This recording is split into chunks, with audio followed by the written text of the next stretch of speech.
Sonora Pontianak. News, traffic, and music. Lily was a little girl, afraid of the big white world. She grew up within her castle walls. Now and then she tried to run, and then on a night with the setting sun, she went in the woods away, so afraid, all alone. They warned her, don't go there, there's creatures who are hiding in the dark. There's something came creeping, it told her, don't you worry, just follow everywhere I go. Top of all the mountains, so madly low, give you everything you've been dreaming of, just let me in. Ooh, everything you want, take gonna be the magic story you been told, and you can escape under my control, just let me in.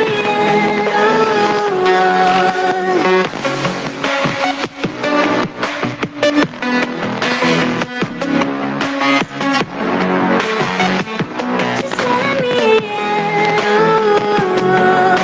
She knew she was hypnotized and walking on cold thin ice. Then it broke and she awoke again.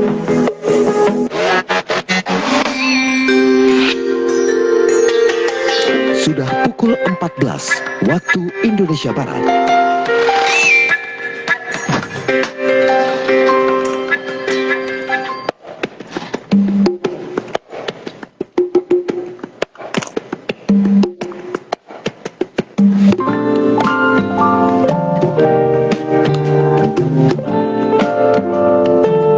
I'm a happy guy, like the birds in the sky.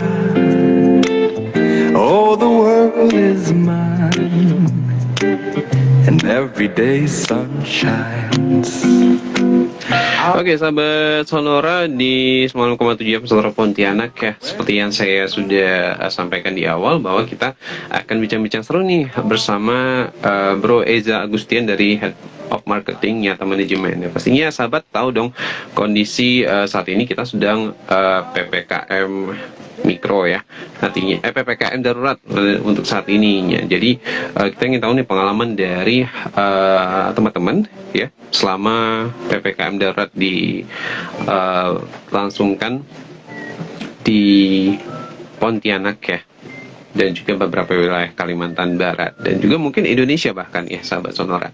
Kita mau bincang-bincang saja langsung ya di live story lagi di IG kita juga sudah ada narasumber kita Bro Eza Agustian ya dari Nyata Manajemen. Kita mungkin langsung sapa aja langsung ya di siang hari ini. Halo Mas Eza.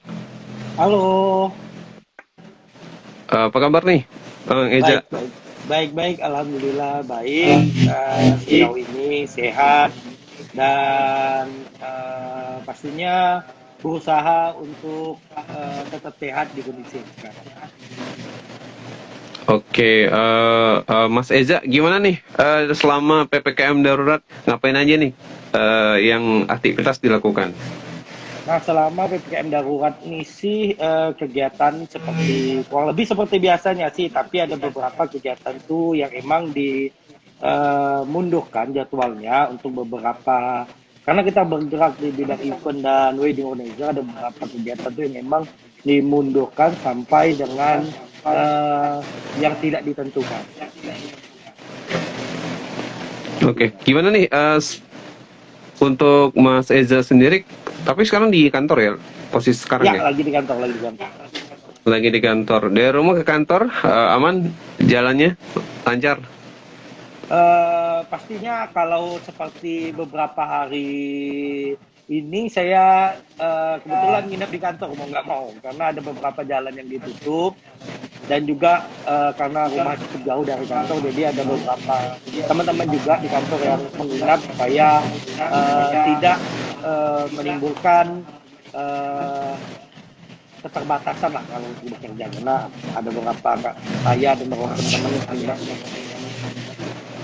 Oke, Mas Eza, ini kan sudah berapa hari ya dari hari Senin ya kita di Pontianak sudah melaksanakan PPKM darurat. Nah, ini saya ingin tahu nih pengalaman Mas Eza sendiri nih selama PPKM darurat di Pontianak, aktivitas atau kegiatan Mas sendiri secara pribadi, personal ataupun di kantor ini seperti apa sih? Mau di-share juga ke sahabat-sahabat di rumah. Nah, waktu PPKM darurat dilaksanakan, kan memang sebelum PPKM darurat itu kita udah ada beberapa kegiatan di baik itu di fasilitas umum atau di beberapa tempat-tempat umum lainnya. Nah, ketika PPKM darurat itu kami pribadi juga mau tidak mau harus siap dengan beberapa hal-hal yang emang sudah terjadi ketika kita lockdown di tahun kemarin.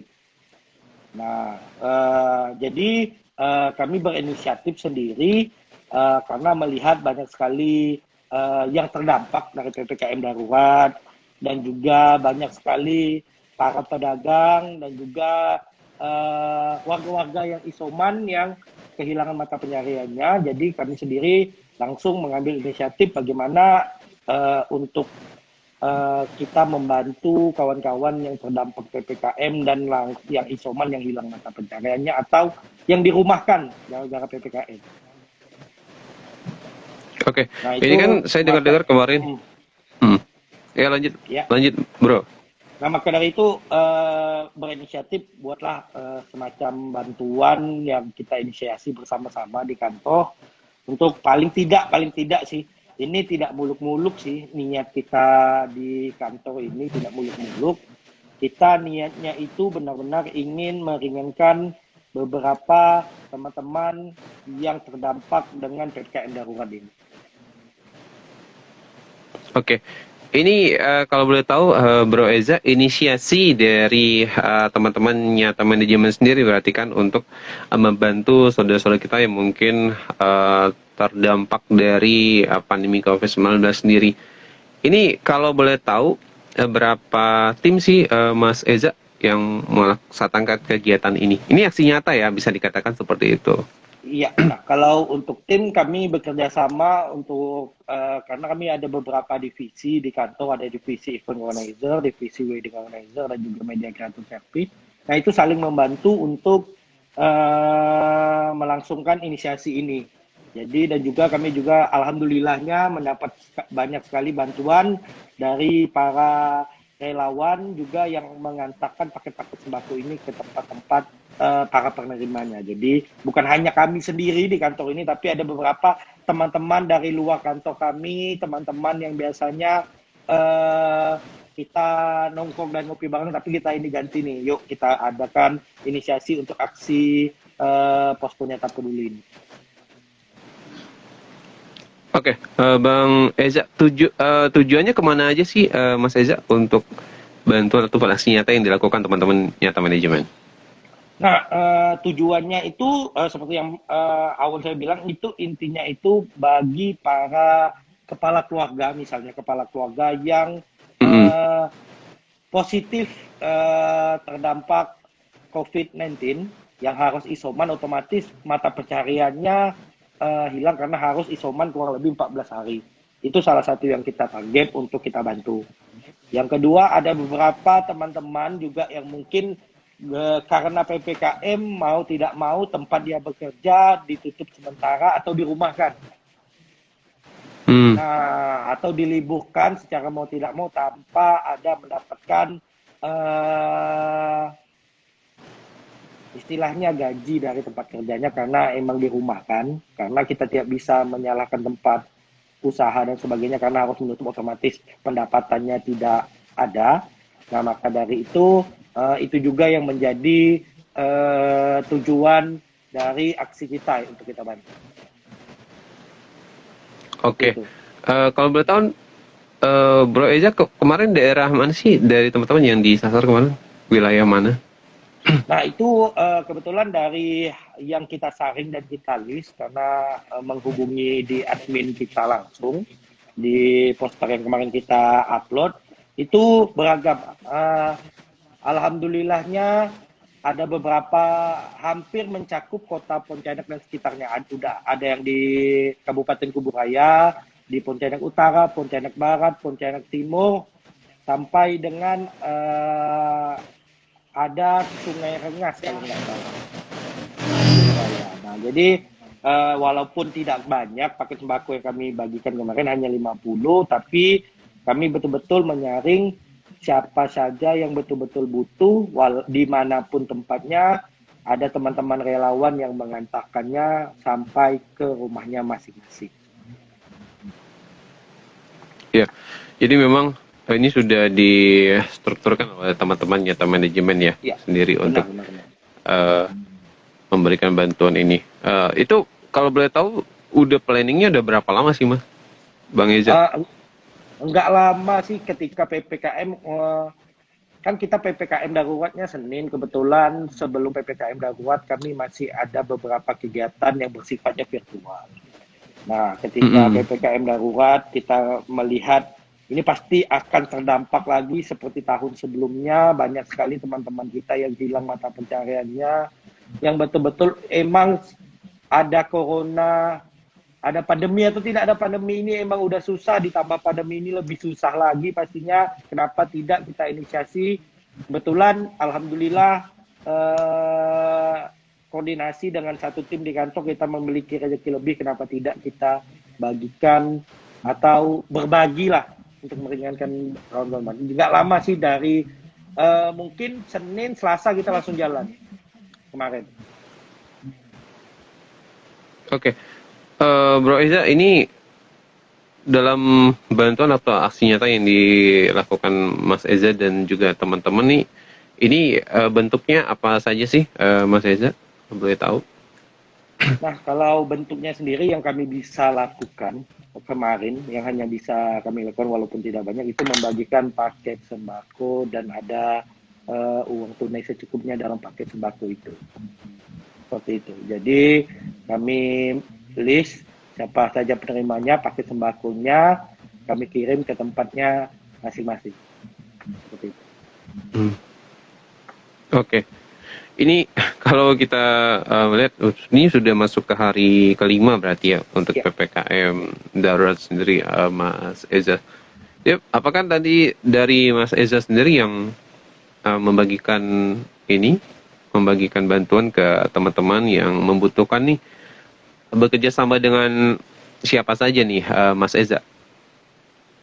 Nah, kalau untuk sekarang sih inisiasi kami pribadi di kantor dan dibantu oleh yang kemarin itu inisiasi kami di kantor menggunakan dana kantor kami pribadi dan dibantu oleh teman-teman relawan yang memang ingin ikut membantu meringankan beberapa orang di kondisi PPKM darurat ini. Nah, untuk gelombang keduanya kemungkinan akan kita bagikan besok. Nah, kita bagikan besok. Hari ini kami akan mempersiapkannya untuk mempersiapkan untuk sembakonya untuk dibagikan besok. Kurang lebih sih tidak banyak, kurang lebih 25 paket sembako yang akan kami bagikan besok. Nah, itu hasil dari beberapa teman-teman yang berdonasi agar aksi ini, inisiasi ini dapat diterima lebih luas oleh yang membutuhkan, walaupun totalnya hanya kurang lebih 75 paket sembako nantinya. Oke, sebelum kita lanjut nih, kita mau sapa-sapa dulu teman-teman yang udah gabung ya di talk show kita hari ini, aksi nyata di tengah PPKM darurat. Selamat siang nih, selamat sore ya, udah sore soalnya. Udah sore. Iya, dan teman-teman kayak siapa nih? Ada Nes, terus juga ada beberapa teman tadi yang udah gabung. Husnul ya, terima kasih sudah bergabung juga di talk show kita. Pastinya sahabat-sahabat ya, kita di PPKM Darurat juga pastinya kalau misalnya memang ada rezeki lebih ya bro ya, bisa dibagikan kepada mereka yang membutuhkan gitu. Bro, ngomong-ngomong nih, untuk rencana dari bro dan juga teman-teman Nyata Manajemen ke depan apa nih untuk bantuan aksi nyata? Apakah mau dilakukan di beberapa wilayah lain di Pontianak atau seperti apa sih? Nah, kalau untuk sekarang yang paling dekat itu untuk pembagian paket sembako 25 paket sembako besok. Kalau untuk kedepannya mungkin kita akan lihat kondisi yang akan terjadi, apakah PPKM ini akan berlanjut atau sampai dengan tanggal 20 saja nantinya sesuai dengan surat edaran yang telah kita terima pastinya masing-masing. Nah, baru kita akan coba inisiasi lagi apa yang bisa kita lakukan untuk paling tidak membantu kalau memang diperlukan kembali dan memang ada beberapa teman-teman yang ingin mengajak begitu sama, ayo kita buat lagi hal yang semacam ini, kami siap untuk turun lagi, mempersiapkan lagi dan membagikan lagi kepada teman-teman kita yang membutuhkan dan meringankan. Oke, baik. Nah, ini kan tadi kita sudah bincang-bincang soal PPKM darurat nih ya, yang pastinya sudah dilaksanakan oleh bro dan juga teman-teman di Nyata Manajemen untuk ke teman-teman yang membutuhkan. Nah, dari Nyata Manajemennya sendiri nih, Bro Eza nih, gimana nih untuk kegiatan yang dikerjakan sekarang nih dari teman-teman apa aja nih? Nah, kalau untuk sekarang sih ada beberapa kegiatan-kegiatan virtual yang akan kami laksanakan. Pastinya bukan bulan ini, untuk bulan-bulan ke depannya kita tidak tahu apakah akan mundur lagi tanggalnya dan sebagainya. Juga ada beberapa pesta pernikahan dari klien kami yang akan kami manage untuk di Agustus juga udah ada beberapa jadwal. September udah ada beberapa jadwal, tapi kita akan melihat kondisi dan situasi sekarang. Jika memang tidak memungkinkan, biasanya kami akan menawarkan opsi bagaimana kalau diundur sampai kondisi yang benar-benar aman dan juga bisa kita prediksi bersama. Kemarin berarti di bulan Juli ini ada jadwal ya dari teman-teman ya untuk IO sendiri? Ada beberapa jadwal yang akhirnya kita mundurin di bulan Oktober, ada juga yang dimundurin di bulan September. Kalau boleh tahu nih dari Nyata Manajemen sendiri nih sampai saat ini nih Bro Eza, apa yang dirasakan teman-teman nih selama kegiatan melaksanakan kegiatan event gitu ya di masa bilang aja di masa pandemi ya kemarin sampai saat ini nih, gimana nih perbedaannya, apakah jauh dari sebelumnya atau seperti apa? Nah, kalau untuk perbedaannya pasti ada beberapa perbedaan yang harus kita sesuaikan di kondisi pandemi ini. Salah satunya kita harus mengikuti protokol kesehatan yang benar-benar ketat sesuai dengan anjuran pemerintah, juga sesuai dengan apa yang kita dapatkan dari beberapa media dan juga pelatihan seperti menjaga jarak, mencuci tangan dan lain-lain. Nah, kalau untuk event sendiri itu ada beberapa yang harus kita switch jadi virtual seperti yang kita lakukan sekarang. Ada juga yang emang harus hybrid, ada misalnya tamu hanya boleh datang minimal 20 orang dalam ruangan yang kapasitasnya 100 orang, tapi sisa lainnya tamu-tamunya itu virtual. Kalau yang kemarin-kemarin sebelum PPKM darurat di masa pandemi yang kita lakukan. Berarti ada pengalaman baru dong ya, pasti dari Bro Eza sendiri, dari sebelumnya masa normal gitu ya, sekarang jadi new normal gitu. Pastinya banyak sekali perbedaan yang terasa. Salah satunya seperti yang kita lakukan sekarang, ketika sebelum pandemi, ketika masa normal kita ketika ngobrol atau event itu tidak menggunakan masker seperti ini.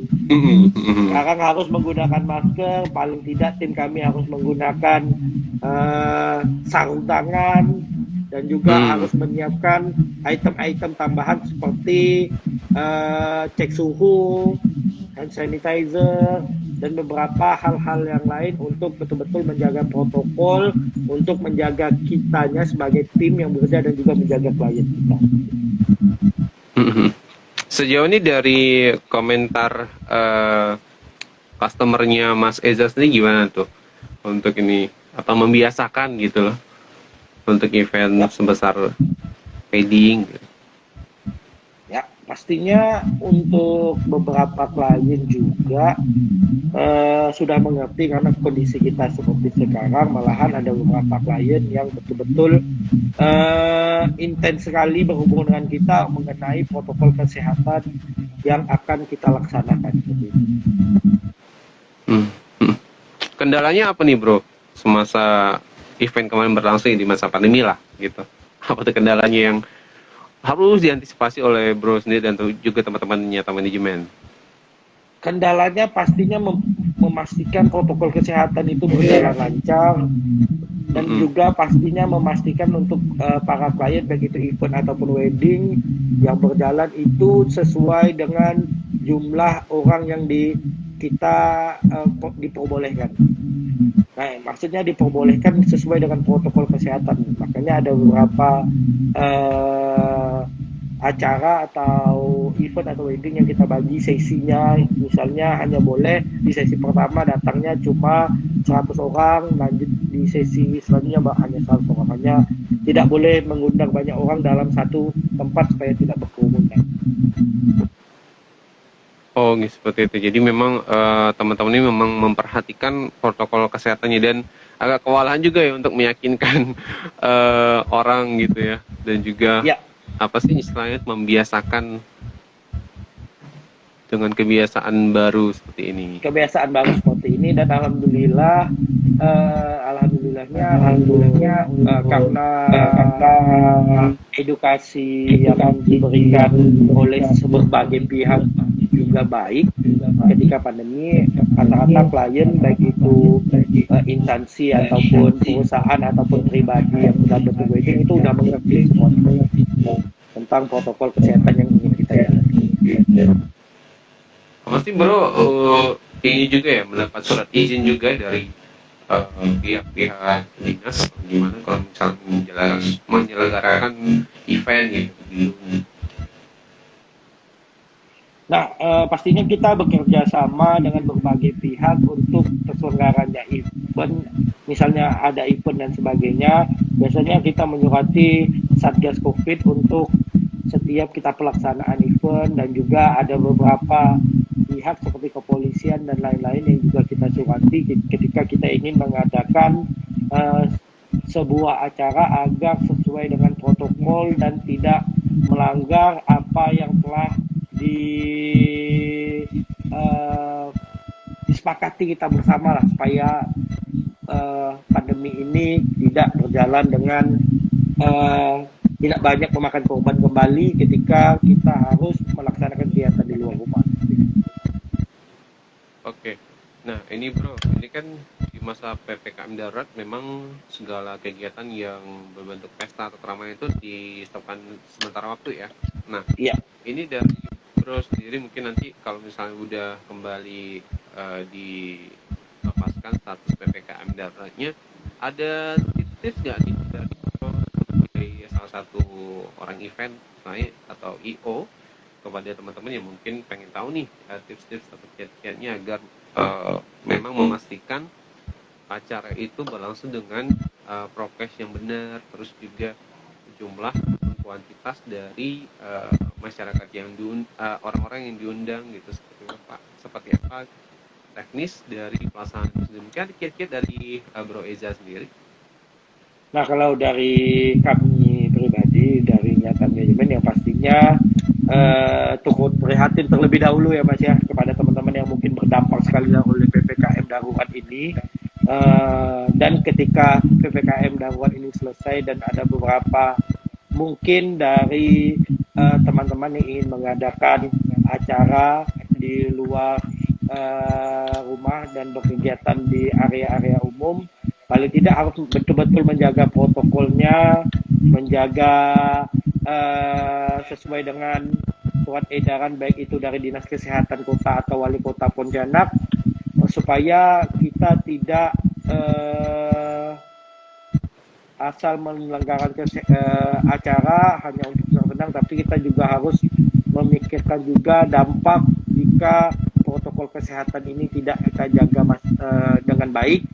Itu akan menimbulkan banyak sekali kerugian-kerugian, baik itu bersifat pribadi atau golongan, karena seperti yang kita lihat gara-gara banyaknya penularan ini kita sampai harus di PPKM darurat seperti ini, karena itu banyak sekali menimbulkan kesusahan bagi teman-teman kita, para teman-teman pengusaha, teman-teman pedagang, teman-teman yang emang pekerja lepas sehingga tidak ada lagi mata pencariannya. Makanya paling tidak jika kita punya kekuatan lebih, punya rezeki lebih, paling tidak kita bisa menolongnya di saat PPKM darurat. Ketika selesai PPKM darurat, kita harus tetap menjaga biar hal-hal seperti ini tidak terjadi lagi ke depannya. Jadi itu ya buat teman-teman mungkin pengen tahu nih tips atau tips dari Bro Eza tadi udah disampaikan juga nih. Ini mungkin terakhir nih Bro Eza, harapannya nih di PPKM darurat ini apa sih buat kita bersama ini, apa yang mau disampaikan oleh Bro Eza, silakan. Untuk kondisi PPKM darurat ini paling tidak semoga sesuai dengan yang dijadwalkan tanggal 20.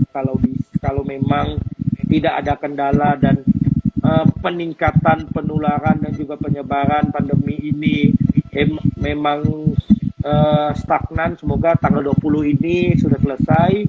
Jikapun terjadi perpanjangan, mohon diberikan kebijakan bagi para pemberi kebijakan di atas yang orang-orang di atas kita untuk pro terhadap teman-teman yang memang harus keluar rumah untuk bekerja dan juga mencari nafkah. Dan pastinya jika ada yang memiliki rezeki lebih, tidak terlalu terdampak dengan PPKM darurat ini, kalau kita bisa membantu orang sekitar kita dan teman-teman kita untuk bisa lebih meringankan beban, ayo sama-sama melakukannya, baik itu secara pribadi maupun ngumpul sama-sama orang-orang yang ingin membantu dan kita membantu orang-orang sekitar kita. Itu aja sih yang intinya, jangan menutup mata dan menutup telinga dengan orang-orang sekitar kita, karena pasti mereka perlu bantuan dan pastinya suatu saat kita akan kesusahan dan pasti kita perlu bantuan juga. Seperti itu aja. Terima kasih Mas Eza, Bro Eza. Iya. Atas waktu. Terima kasih. Bang Willy. Oke, ya, sampai jumpa lagi nih. Ya, sampai jumpa Bang Willy. Terima kasih Sonora pastinya. Iya, itu dia ya, sahabat Sonora, perbincangan kita di live on air dan juga IG mengenai aksi nyata di tengah PPKM darurat, dan pastinya sama kita harapkan yang terbaik semuanya buat Pontianak, Kalimantan Barat dan juga Indonesia dan bahkan di dunia ya, untuk segera berlalu pandemi ini. Willy yang bertugas pamit, selamat sore.